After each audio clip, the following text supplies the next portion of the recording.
Alright, on to another 3D phone. Well, not really a 3D phone, but close enough. HTC M81. This was released in 2014. 3D was already not being marketed as the next big thing as much anymore. Nowadays, multiple lenses on phones are everywhere. And of course, we know they're for reasons other than stereoscopic 3D, um, like for different fields of view, like to have a fisheye lens or wider angle for other purposes, like for bokeh effects and other things like that. But at this time, multiple lenses on a phone were a novelty. It was a new thing. And HTC, who brought us the Evo, brought us the M81, which had two lenses, but not for stereoscopic 3D. In fact, it didn't even have a 3D screen. It was going to use those two lenses for other effects, such as outlining subjects, overlaying different filters. You can see by the test here that even with those two lenses that it used to make the depth maps, it wasn't entirely accurate. In fact, modern artificial intelligence is more accurate than those two lenses are. You can get better depth maps from a single lens nowadays because it's progressing so fast.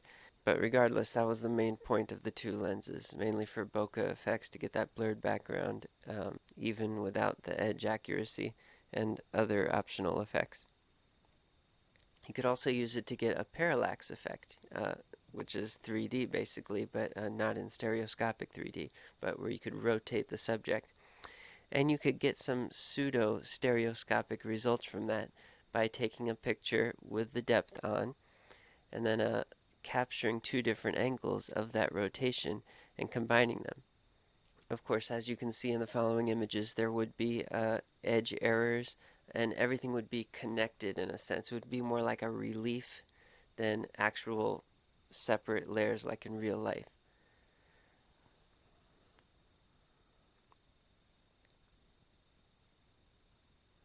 However, while a lot of multiple lensed phones nowadays have their lenses in all different configurations, such as above each other or at an angles or in a triangle, the M81 had them side by side like a proper 3D camera, like in the same configuration as the Evo 3D, basically. However, the non-primary lens that was used to create the depth map was of a lower quality than the main lens. That being said, it still did take a full color image that was in the metadata, not easily accessible, but it is in there, and you could create stereoscopic 3D images from those, downgraded, of course, to the level of the lower quality lens. Not an ideal thing, but just a fun fact.